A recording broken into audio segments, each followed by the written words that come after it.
ಸ್ನೇಹಿತರೆ, ಈಗ 2002ರ ಮತದಾರರ ಪಟ್ಟಿಯಲ್ಲಿ ನಿಮ್ಮ ಹೆಸರು ಇಲ್ಲದಿದ್ದರೆ ಫಾರ್ಮ್ ಅನ್ನು ಯಾವ ರೀತಿ ಫಿಲ್ ಮಾಡ್ಬೇಕಂತ ಹೇಳಿ ನೋಡಿದ್ರಲ್ವಾ. ನಿಮಗೆ ಈ ಡೀಟೇಲ್ಸ್ ಗೊತ್ತಿಲ್ಲದಿದ್ದರೆ ಈ ಮಾಹಿತಿಯನ್ನು ಹೇಗೆ ಪಡೆಯುವುದಂತ ಹೇಳಿ ನಾವೀಗ ತಿಳಿಸ್ತೇವೆ.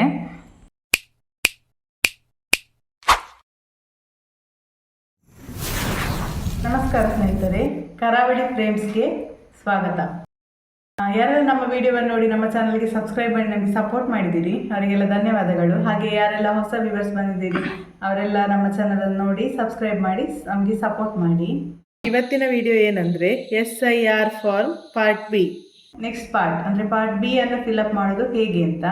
ನಾವು ಈಗಾಗಲೇ ಹಿಂದಿನ ವಿಡಿಯೋದಲ್ಲಿ SI ಫಾರ್ಮ್ನ ಪಾರ್ಟ್ 1 ಬಗ್ಗೆ ವಿಡಿಯೋ ಮಾಡಿ ಹಾಕಿದ್ವಿ. ಹಿಂದಿನ ವಿಡಿಯೋದಲ್ಲಿ ಅದನ್ನು ನೋಡಿ ತುಂಬ ಜನ ನಮಗೆ ಕಮೆಂಟ್ ಕೂಡ ಮಾಡಿ ಕೇಳಿದ್ದೀರಿ. ಹಾಗೆ ನಿಮ್ಮ ಪ್ರತಿಯೊಂದು ಕಮೆಂಟಿಗೆ ಕೂಡ ನಾವು ಆನ್ಸರ್ ಮಾಡಿದ್ದೇವೆ. ಹಾಗೆ ಮುಂದೆ ಕೂಡ ಏನಾದರೂ ಡೌಟ್ ಇದ್ದರೆ ನೀವು ನಮಗೆ ಕಮೆಂಟಲ್ಲಿ ಕ್ವಶನ್ ಮಾಡ್ಬೋದು. ನಮಗೆ ಆದಷ್ಟು ನಾವು ಅದಕ್ಕೆ ರಿಪ್ಲೈ ಮಾಡಲಿಕ್ಕೆ ಟ್ರೈ ಮಾಡ್ತೇವೆ. ಈಗ ಏನಂದರೆ ನೆಕ್ಸ್ಟ್ ನಾವು ಮುಂದಿನ ವಿಡಿಯೋ ಕಂಟಿನ್ಯೂ ಮಾಡುವ. ಅದು ಅಂದರೆ 2002ರಲ್ಲಿ ಯಾರ ಹೆಸರು ಇರಲಿಲ್ಲ ಮತದಾರರ ಪಟ್ಟಿಯಲ್ಲಿ ಅಂಥವರು ಫಾರ್ಮನ್ನು ಯಾವ ರೀತಿ ಫಿಲ್ಅಪ್ ಮಾಡಬೇಕೆಂಬುದನ್ನು ಈ ವಿಡಿಯೋದ ಮುಖಾಂತರ ನಾವು ತಿಳ್ಕೊಳ್ಳೋಣ. SIR ಫಾರ್ಮ್ ಏನು ಫಿಲ್ ಮಾಡಬೇಕು ನೋಡಿ, ಅದರ ಬಗ್ಗೆ ನಿಮಗೆ ಸೋಷಿಯಲ್ ಮೀಡಿಯಾದಲ್ಲಿ ಇನ್ಫಾರ್ಮೇಷನ್ ಸಿಗ್ತದೆ. ಅದರಲ್ಲಿ ಕರೆಕ್ಟಾದ ಮಾಹಿತಿಯನ್ನು ಪಡ್ಕೊಂಡು ಹಾಗೆ ನಿಮಗೆ ಕೊಟ್ಟಂತಹ SIR ಫಾರ್ಮಿನ ಒಂದು ಜೆರಾಕ್ಸ್ ಮಾಡಿಕೊಂಡು ಅದರಲ್ಲಿ ನೀವು ಫಿಲ್ ಮಾಡಿ. ಆಮೇಲೆ ಆ ಡೀಟೇಲ್ಸ್ ಕರೆಕ್ಟ್ ಆಗಿದೆ ಅಂತ ಗೊತ್ತಾದ ಮೇಲೆ ಅದನ್ನು ನೀವು ನಿಮ್ಮ ಒರಿಜಿನಲ್ SIR ಫಾರ್ಮಲ್ಲಿ ಫಿಲ್ ಮಾಡಿ ಅದನ್ನು BLOಗೆ ಸಬ್ಮಿಟ್ ಮಾಡಬೇಕು. ಹಾಗೆ ಒಂದು ವೇಳೆ ನೀವು SIR ಫಾರ್ಮನ್ನು ಆಲ್ರೆಡಿ ಫಿಲ್ ಮಾಡಿ ಆಗಿದೆ, ಅದರಲ್ಲಿ ಏನಾದರೂ ಮಿಸ್ಟೇಕ್ ಮಾಡಿದ್ದೀರಿ ಅಂತ ಆದರೆ ನೀವು ನಿಮ್ಮ BLOಗೆ ಕಾಂಟ್ಯಾಕ್ಟ್ ಮಾಡಬೇಕು. ಅವರ ಪರ್ಮಿಷನ್ ಅಂದರೆ ಅಥವಾ ಅವರ ಅಪ್ರೂವಲ್ಸ್ ತಗೊಂಡು ಏನು SIR ಫಾರ್ಮ್ ಫಿಲ್ ಮಾಡಿದ್ದೀರಿ ನೋಡಿ ಅದಕ್ಕೆ ವೈಟ್ನರ್ ಹಾಕಿ ಅದನ್ನು ಕರೆಕ್ಷನ್ ಮಾಡ್ಬೋದು. ಹಾಗೆ ಕರೆಕ್ಷನ್ ಮಾಡಿ ನೀವು ಅದನ್ನು ಮತ್ತೆ ರೀಸಬ್ಮಿಟ್ ಮಾಡಬೇಕಾಗ್ತದೆ. ಕೊಟ್ಟಂತಹ 2 ಪ್ರತಿಗಳಲ್ಲಿ 1 ಪ್ರತಿಯನ್ನು ನೀವು ಇಟ್ಕೊಳ್ಬೇಕಾಗ್ತದೆ. ಈಗ SIR ಫಾರ್ಮನ್ನು ಹೇಗೆ ಫಿಲ್ ಮಾಡೋದು ಎಂಬುದರ ಬಗ್ಗೆ ನೋಡುವ. ಸ್ನೇಹಿತರೆ, ಇದು SIRನ ಮಾದರಿ ಪ್ರತಿ. ಲಾಸ್ಟ್ ವಿಡಿಯೋದಲ್ಲಿ ಕೂಡ ನಾವು ನಿಮಗೆ ಇದನ್ನು ತೋರಿಸಿದ್ವಿ, ಹಾಗೆ ಇದರ ಬಗ್ಗೆ ಹೇಳಿದ್ವಿ. ಈಗ ಮತ್ತೆ ತೋರಿಸ್ತಾ ಇದ್ದೇವೆ. ಈಗ SIR ಫಾರ್ಮಲ್ಲಿ ಏನೆಲ್ಲ ಇದೆ ಅಂತ ಹೇಳಿ ಇನ್ನೊಮ್ಮೆ ನೋಡುವ ನಾವು. ಫಸ್ಟಿಗೆ ಇಲ್ಲಿ ಕ್ಲಿಯರಾಗಿ ಅವರೇ ಬರೆದಿದ್ದಾರೆ ನೋಡಿ, ನಿಮ್ಮ ಹೆಸರು 2002ರ ಮತದಾರರ ಪಟ್ಟಿಯಲ್ಲಿದ್ದರೆ ಈ ಅಂಕಣವನ್ನು ಭರ್ತಿ ಮಾಡಿ ಅಂತ. ಇದು ನಾವು ಲಾಸ್ಟ್ ವಿಡಿಯೋದಲ್ಲಿ ನಿಮಗೆ ಹೇಳಿದ್ವಿ. 2002ನೇ ಇಸವಿಯಲ್ಲಿ ನಿಮ್ಮ ಹೆಸರು ಇದ್ದರೆ ಮತದಾರರ ಪಟ್ಟಿಯಲ್ಲಿ ಈ ಕಾಲಮನ್ನು ನೀವು ಫಿಲ್ ಮಾಡಬೇಕಾಗ್ತದೆ ಅಂತ. ಹಾಗೆ ನಂತರ ಕೆಳಗೆ ಬಂದು ಇಲ್ಲಿ ಈ ಡೀಟೇಲ್ಸನ್ನು, ಇದು ಕಂಪಲ್ಸರಿ ಎಲ್ಲರೂ ಫಿಲ್ ಮಾಡಬೇಕು, ಈ ಡೀಟೇಲ್ಸನ್ನು ಕೂಡ ಫಿಲ್ ಮಾಡಬೇಕಾಗ್ತದೆ ಅಂತ ಹೇಳಿದ್ವಿ. ಈಗ ಇವತ್ತಿನ ವಿಡಿಯೋ ಏನಂತ ಹೇಳಿದರೆ 2002ರ ಮತದಾರರ ಪಟ್ಟಿಯಲ್ಲಿ ನಿಮ್ಮ ಹೆಸರು ಇಲ್ಲದಿದ್ದರೆ ಅಂಥವರು ಏನು ಮಾಡಬೇಕು ಅಂತ ಹೇಳೋದ್ರ ಬಗ್ಗೆ. ಇಲ್ಲಿ ನೋಡಿ ನಿಮಗೆ ಇದು ಕಾಣ್ತದೆ, ಇದರಲ್ಲಿ ಕರೆಕ್ಟಾಗಿ ಅವರೇ ಬರೆದಿದ್ದಾರೆ. 2002ರ ಮತದಾರರ ಪಟ್ಟಿಯಲ್ಲಿ ನಿಮ್ಮ ಹೆಸರು ಇಲ್ಲದಿದ್ದರೂ ನಿಮ್ಮ ಪೋಷಕರ ಅಥವಾ ಅಜ್ಜ ಅಜ್ಜಿಯರ ಹೆಸರು ಆ ಪಟ್ಟಿಯಲ್ಲಿದ್ದರೆ ಈ ಅಂಕಣವನ್ನು ಭರ್ತಿ ಮಾಡಿ ಅಂತ. ಸ್ನೇಹಿತರೆ, ಮುಖ್ಯವಾಗಿ ಏನಂತಂದರೆ ನಿಮಗೆ ಕೊಟ್ಟ SIR ಫಾರ್ಮಲ್ಲಿ ಈ ರೀತಿ ಬರೆದು ಇರುವುದಿಲ್ಲ.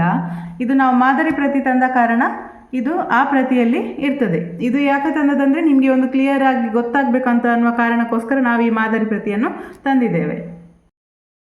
ಸ್ನೇಹಿತರೆ, ಇದು ನಮಗೆ ಕೊಟ್ಟ ಫಾರ್ಮಿನ ಜೆರಾಕ್ಸ್ ಪ್ರತಿ. ನಮಗೆ ಕೊಟ್ಟ ಫಾರ್ಮಲ್ಲಿ ಇಷ್ಟು ಮಾತ್ರ ಇರ್ತದೆ, ಯಾವುದೇ ಎಕ್ಸ್ಟ್ರಾ ಅಡಿಷ್ನಲ್ ಇನ್ಫಾರ್ಮೇಷನ್ ಇರುವುದಿಲ್ಲ.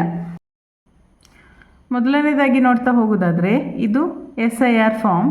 ಇದರಲ್ಲಿ ಏನಿರ್ತದೆ ಅಂತ ಹೇಳಿ ನೋಡುವ. ಮೇಲಿನ ಕಾಲಮಲ್ಲಿ ಮತದಾರರ ಹೆಸರು, ಮತದಾರರ ಭಾವಚಿತ್ರ, ಗುರುತಿನ ಚೀಟಿ ಸಂಖ್ಯೆ ಅಂದರೆ ಯಾರು ವೋಟ್ ಮಾಡ್ತಾರೆ ಅವರ ಹೆಸರು, ಹಾಗೆ ಅವರ ವೋಟರ್ ID ನಂಬರ್ ಇರ್ತದೆ. ಹಾಗೆ ಕೆಳಗಡೆ ವಿಳಾಸ ಇರ್ತದೆ. ನಾವು ನಮ್ಮ ಅಡ್ರೆಸ್ಸನ್ನೆಲ್ಲ ಬ್ಲರ್ ಮಾಡಿದ್ದೇವೆ. ನೆಕ್ಸ್ಟ್ ಬರೋದಾದರೆ ಕ್ರಮ ಸಂಖ್ಯೆ, ಭಾಗ ಸಂಖ್ಯೆ ಮತ್ತು ಹೆಸರು, ವಿಧಾನಸಭಾ ಕ್ಷೇತ್ರ ಅಥವಾ ಸಂಸದೀಯ ಕ್ಷೇತ್ರದ ಹೆಸರು, ಹಾಗೆ ರಾಜ್ಯ, ಇಷ್ಟು ಡೀಟೇಲ್ಸ್ ಇಲ್ಲಿ ಸಿಗ್ತದೆ. ನೆಕ್ಸ್ಟ್ ಒಂದು QR ಕೋಡ್ ಇರ್ತದೆ, ಹಾಗೆ ಫೋಟೋ ಇರ್ತದೆ. ನಮಗೆ ಕಲರ್ ಫೋಟೋ ಬೇಕಾದಲ್ಲಿ, ಅಂದರೆ ಈಗ ಕಲರ್ ಫೋಟೋ ಕಂಪಲ್ಸರಿ ಅಂತ ಹೇಳ್ತಾರೆ ವೋಟರ್ IDಗೆ, ಆದ ಕಾರಣ ಒಂದು ಕಲರ್ ಫೋಟೋವನ್ನು ಇಲ್ಲಿ ಕಂಪಲ್ಸರಿಯಾಗಿ ಅಂಟಿಸಬೇಕಾಗ್ತದೆ. ಹಾಗೆ ನೆಕ್ಸ್ಟ್ ನೋಡೋದಾದರೆ ಇಲ್ಲಿ 2002ರ ಮತದಾರರ ಪಟ್ಟಿಯಲ್ಲಿ ಹೆಸರು ಇಲ್ಲದಿದ್ದರೆ ಏನು ಮಾಡಬೇಕು ಅಂತ ಹೇಳಿ ಲಾಸ್ಟ್ ವಿಡಿಯೋದಲ್ಲಿ ಹೇಳಿದ್ವಿ. ಈಗ ನಾವು ಇವತ್ತಿನ ವಿಡಿಯೋದ ಬಗ್ಗೆ ಬರೋಣ. ಇವತ್ತಿನ ವಿಡಿಯೋ ಏನಂತ ಹೇಳಿದರೆ 2002ರ ಮತದಾರರ ಪಟ್ಟಿಯಲ್ಲಿ ನಿಮ್ಮ ಹೆಸರು ಇಲ್ಲದಿದ್ದರೆ ಏನು ಮಾಡಬೇಕು, SIR ಫಾರ್ಮನ್ನು ಹೇಗೆ ಫಿಲ್ ಮಾಡಬೇಕು ಎಂಬುದರ ಬಗ್ಗೆ ತಿಳಿಯೋಣ. 2002ನೇ ಇಸವಿಯ ಮತದಾರರ ಪಟ್ಟಿಯಲ್ಲಿ ನಿಮ್ಮ ಹೆಸರು ಇಲ್ಲದಿದ್ದರೆ ಏನು ಮಾಡಬೇಕು, ಹೇಗೆ SIR ಫಾರ್ಮ್ ಫಿಲ್ ಮಾಡಬೇಕು. ಮೊದಲನೇದಾಗಿ ಇದರಲ್ಲಿ ನಿಮ್ಮ ಸಂಬಂಧಿಯ ಹೆಸರು ಬರಿಬೇಕು. ಅಂದರೆ ನಿಮ್ಮ ತಂದೆ ಅಥವಾ ತಾಯಿಯ ಹೆಸರನ್ನು ನಾವಿಲ್ಲಿ ಬರಿಬೇಕಾಗ್ತದೆ. ಅಂದರೆ ಅವರದ್ದು ಹೆಸರು, ನಿಮ್ಮ ಹೆಸರಲ್ಲ, ನಿಮ್ಮ ಸಂಬಂಧಿಯ ಹೆಸರು. ಫಾರ್ ಎಕ್ಸಾಂಪಲ್ ನಿಮ್ಮ ತಂದೆ ಅಥವಾ ತಾಯಿ, ಹಾಗೆ ಅವರ ವೋಟರ್ ID ನಂಬರ್. ಒಂದು ವೇಳೆ ನಿಮ್ಮ ಅಪ್ಪ ಅಮ್ಮನ ಹೆಸರು ಕೂಡ 2002ರ ಮತದಾರರ ಪಟ್ಟಿಯ ಲಿಸ್ಟಲ್ಲಿ ಇಲ್ಲದಿದ್ದರೆ ಆಗ ಏನು ಮಾಡಬೇಕಂದ್ರೆ ನಿಮ್ಮ ಅಜ್ಜ ಅಥವಾ ಅಜ್ಜಿಯ ಹೆಸರನ್ನು ನೀವು ಇಲ್ಲಿ ಬರಿಬೇಕಾಗ್ತದೆ. ಅವರ ಹೆಸರು, ಹಾಗೆ ಅವರ ವೋಟರ್ ID ನಂಬರ್, ಹಾಗೆ ಅವರ ಸಂಬಂಧಿಯ ಹೆಸರು, ಅಂದರೆ ಅವರ ಅಪ್ಪ ಅಥವಾ ಅಮ್ಮನ ಹೆಸರು. ಇದು ಎಲ್ಲ ಡೀಟೇಲ್ಸ್ ಏನಂತ ಹೇಳಿದರೆ 2002ನೇ ಮತದಾರರ ಪಟ್ಟಿ ಅಂತ ಒಂದು ಹೇಳಿ ಸಿಗ್ತದೆ, ಅದರಲ್ಲಿ ಡೀಟೇಲ್ ಆಗಿ ಇರ್ತದೆ. ಆ ಲಿಸ್ಟನ್ನು ಹೇಗೆ ತೆಗೆಯೋದಂತ ಹೇಳಿ ನಾವು ಮುಂದಿನ ಭಾಗದಲ್ಲಿ ಹೇಳ್ತೇವೆ. ಹಾಗೆ ಸಂಬಂಧಿಯ ಹೆಸರಾದಮೇಲೆ ಅವರ ಸಂಬಂಧ, ಅಂದರೆ ಅವರು ಏನಾಗಬೇಕಂತ ಹೇಳಿ, ಹಾಗೆ ಅವರ ಜಿಲ್ಲೆ, ರಾಜ್ಯ, ಅವರ ವಿಧಾನಸಭಾ ಕ್ಷೇತ್ರದ ಹೆಸರು, ವಿಧಾನಸಭಾ ಕ್ಷೇತ್ರದ ಸಂಖ್ಯೆ, ಭಾಗ ಸಂಖ್ಯೆ, ಕ್ರಮ ಸಂಖ್ಯೆ, ಇದೆಲ್ಲ ಡೀಟೇಲ್ ಕೂಡ ನಿಮಗೆ 2002ನ ಮತದಾನದ ಪಟ್ಟಿಯಲ್ಲಿ ಸಿಗ್ತದೆ. ಈಗ ಎಕ್ಸಾಂಪಲ್ ಹೇಳೋದಾದರೆ ನಿಮ್ಮ ಅಮ್ಮನ ಹೆಸರು, ಫಾರ್ ಎಕ್ಸಾಂಪಲ್ ಸೌಮ್ಯ ಅಂತ ಇದ್ದರೆ ನೀವು ಅವರ ಹೆಸರನ್ನು ಬರಿತೀರಿ, ಇಲ್ಲಿ ಸೌಮ್ಯ ಅಂತ ಹೇಳಿ ಬರಿಬೇಕು. ಹಾಗೆ ಅವರ ವೋಟರ್ ID ನಂಬರನ್ನು ಇಲ್ಲಿ ಬರಿಬೇಕಾಗ್ತದೆ. ಈಗ ಅವರ ಸಂಬಂಧಿಯ ಹೆಸರು, ಅಂದರೆ ನಿಮ್ಮ ಅಮ್ಮನ ಹೆಸರು ಏನು ಬರ್ತಿದ್ದೀರಿ ನೋಡಿ, ಅವರ ಸಂಬಂಧಿಯ ಹೆಸರು. ಫಾರ್ ಎಕ್ಸಾಂಪಲ್ ನಾನಿಲ್ಲಿ ABC ಅಂತ ತಗೊಂಡಿದ್ದೇನೆ. ಅಂದರೆ ನಿಮ್ಮ ಅಮ್ಮನ ಅಮ್ಮ, ಅಪ್ಪ ಅಥವಾ ನಿಮ್ಮ ಅಪ್ಪ, ಹಾಗೆ ಅಂದರೆ ಇವರ ಗಂಡ, ಹಾಗೆ ಅವರ ಯಾರ ಹೆಸರು ಕೂಡ ಆಗ್ತದೆ. ಆಮೇಲೆ ಇಲ್ಲಿ ಸಂಬಂಧ, ಫಾರ್ ಎಕ್ಸಾಂಪಲ್ ಗಂಡ ಆದರೆ ಗಂಡ ಅಂತ ಬರಿಬೋದು, ಅಥವಾ ಅಪ್ಪ ಅಮ್ಮ ಆದರೆ ಅಪ್ಪ ಅಮ್ಮ ಅಂತೇಳಿ ಬರಿಬೇಕು. ಕನ್ಫ್ಯೂಸ್ ಮಾಡ್ಕೊಳ್ಬೇಡಿ ಸ್ನೇಹಿತರೆ. ಇಲ್ಲಿ ಸಂಬಂಧಿಯ ಹೆಸರು ಮೊದಲಿಗೆ ನೀವೇನು ಬರೆದಿರ್ತೀರಿ ನೋಡಿ, ನಿಮ್ಮ ಸಂಬಂಧಿಯ ಹೆಸರು, ಅವರಿಗೆ ಇವರು ಏನಾಗಬೇಕು ಅಂತ ಹೇಳಿ ನೀವು ಇಲ್ಲಿ ಮೆನ್ಷನ್ ಮಾಡಬೇಕಾಗಿರುವಂಥದ್ದು. ಅಂದರೆ ನಿಮ್ಮ ಅಮ್ಮನ ಸಂಬಂಧ ಯಾರು, ಇವರು ಅಮ್ಮನ ಗಂಡವ ಅಥವಾ ಅಮ್ಮನ ಅಪ್ಪವ, ಅಮ್ಮನ ಅಮ್ಮವ ಎನ್ನುವುದನ್ನು ನೀವು ಇಲ್ಲಿ ಸಂಬಂಧ ಏನು ಅಂತ ಹೇಳಿ ಇಲ್ಲಿ ಬರಿಬೇಕಾಗ್ತದೆ. ಹಾಗೆ ಕಂಟಿನ್ಯೂ ಮಾಡ್ತಾ ಹೋದರೆ ಅವರ ಜಿಲ್ಲೆ, ಫಾರ್ ಎಕ್ಸಾಂಪಲ್ ಉಡುಪಿ ಬರೆದ್ರೆ ಇಲ್ಲಿ ರಾಜ್ಯ ಕರ್ನಾಟಕ. ಹಾಗೆ ವಿಧಾನಸಭಾ ಕ್ಷೇತ್ರದ ಹೆಸರು ಅದೆಲ್ಲ ನಿಮ್ಮ ವೋಟರ್ ಲಿಸ್ಟಲ್ಲಿ ಇರ್ತದೆ. ನಾನು ಫಾರ್ ಎಕ್ಸಾಂಪಲ್ ಆಗಿ ಉಡುಪಿ ಅಂತ ಬರೀತಾ ಇದ್ದೇನೆ. ಹಾಗೆ ವಿಧಾನಸಭಾ ಕ್ಷೇತ್ರದ ಸಂಖ್ಯೆ, ಹಾಗೆ ಭಾಗ ಸಂಖ್ಯೆ, ಹಾಗೆ ಕ್ರಮ ಸಂಖ್ಯೆಯನ್ನು ನೀವಿಲ್ಲಿ ಬರಿಬೇಕಾಗ್ತದೆ. ಇಲ್ಲಿ ಕೆಳಗಡೆ ಬಾಕ್ಸ್ ಕೊಟ್ಟಿದ್ದಾರೆ, ಇಲ್ಲೇ ಬರಿಬೇಕಾಗ್ತದೆ. ಒಂದು ವೇಳೆ ನಿಮಗೆ ಈ ಡೀಟೇಲ್ಸ್ ಗೊತ್ತಿಲ್ಲದಿದ್ದರೆ ಈ ಮಾಹಿತಿಯನ್ನು ಹೇಗೆ ಪಡೆಯುವುದಂತ ಹೇಳಿ ನಾವೀಗ ತಿಳಿಸ್ತೇವೆ. ಇದು ಗೌರ್ಮೆಂಟ್ ವೆಬ್ಸೈಟ್ ಲಿಂಕ್, ನೀವು ನೋಟ್ ಮಾಡ್ಕೊಳ್ಬೋದು. ನಾವು ನಮ್ಮ ಡಿಸ್ಕ್ರಿಪ್ಷನಲ್ಲಿ ಸಹ ಈ ಲಿಂಕನ್ನು ಹಾಕಿರ್ತೇವೆ. https://ceo.karnataka.gov.in ಈ ವೆಬ್ಸೈಟಿಗೆ ನೀವು ಹೋಗಬೇಕಾಗ್ತದೆ. ಈಗ ನಾವು ಈ ಲಿಂಕನ್ನು ನಮ್ಮ ಸ್ಕ್ರೀನಲ್ಲಿ ನಿಮಗೆ ಓಪನ್ ಮಾಡಿ ತೋರಿಸ್ತೇವೆ. ಈ ಲಿಂಕನ್ನು ಬ್ರೌಸರಲ್ಲಿ ಹಾಕಿದಾಗ ಈ ಥರದೊಂದು ಪೇಜ್ ಓಪನ್ ಆಗ್ತದೆ. ಹಾಗೆ ನೀವು ಸ್ಕ್ರಾಲ್ ಮಾಡ್ಕೊಂಡು ಮೇಲೆ ಹೋದಾಗ ಅಲ್ಲಿ ಕೆಳಗಡೆ ಎಲ್ಲ ಡೀಟೇಲ್ಸ್ ಹಾಕಿರ್ತಾರೆ, ಯಾವ್ಯಾವ ಡೇಟಿಗೆ ಸಬ್ಮಿಟ್, ಹಾಗೆ ಬೇರೆ ಎಲ್ಲ ಕೆಲವೆಲ್ಲ ಮಾಹಿತಿ ಇರ್ತದೆ. ಈ ಮಾಹಿತಿಗಳನ್ನೆಲ್ಲ ನೀವು ನೋಟ್ ಮಾಡ್ಕೊಂಡು ಇಟ್ಕೊಳ್ಬೋದು. ಹಾಗೆ ನೀವು ಸ್ಕ್ರಾಲ್ ಮಾಡ್ತಾ ಮೇಲೆ ಹೋಗ್ತಾ ಇದ್ದ ಹಾಗೆ ಮತದಾರರ ಪಟ್ಟಿಯಲ್ಲಿ ನಿಮ್ಮ ಹೆಸರನ್ನು ಹುಡುಕಬೇಕೆ ಅಂತ ಹೇಳಿ ಒಂದು ರೆಡ್ ಕಲರಲ್ಲಿ ಬಂದಿರ್ತದೆ ನೋಡಿ, ಅದನ್ನು ನೀವು ಕ್ಲಿಕ್ ಮಾಡಬೇಕು. ಅದನ್ನು ಕ್ಲಿಕ್ ಮಾಡಿದಾಗ ಈ ಥರದೊಂದು ಪೇಜ್ ಓಪನ್ ಆಗ್ತದೆ.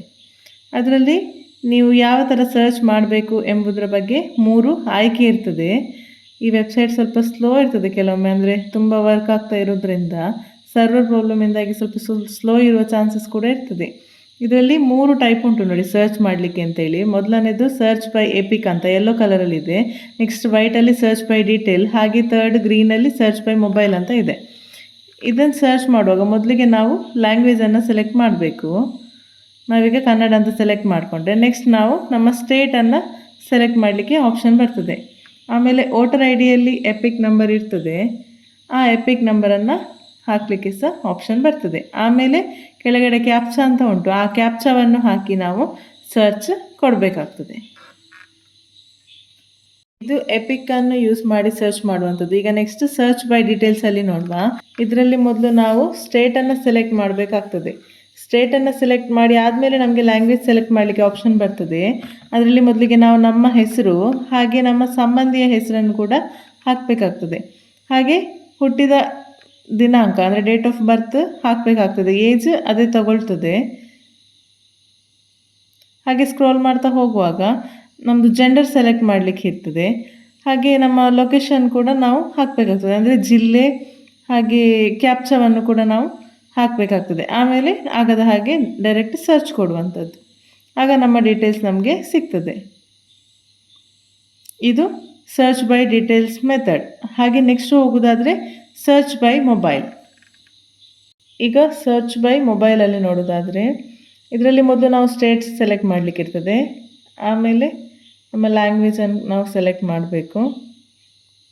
ಹಾಗೆ ನೆಕ್ಸ್ಟ್ ಕಾಲ್ ಮಾಡ್ತಾ ಹೋದರೆ ಮೊಬೈಲ್ ನಂಬರ್ ಹಾಕ್ಲಿಕ್ಕೆ ಇರ್ತದೆ. ಈ ಮೊಬೈಲ್ ನಂಬರ್ ನಮ್ಮ ವೋಟರ್ ಐ ಡಿಯಲ್ಲಿ ರಿಜಿಸ್ಟರ್ ಆಗಿದ್ದರೆ ಮಾತ್ರ ನಮಗೆ OTP ಬರ್ತದೆ. ಮೊಬೈಲ್ ನಂಬರ್ ಅದೇ ಆಗಿದ್ದಲ್ಲಿ ಮೊಬೈಲ್ ನಂಬರ್ ಹಾಗೆ ಕ್ಯಾಪ್ಚಾವನ್ನು ಹಾಕಿ ಸರ್ಚ್ ಕೊಟ್ಟರೆ ನಮ್ಮ ಡೀಟೇಲ್ಸ್ ನಮಗೆ ಸಿಗ್ತದೆ.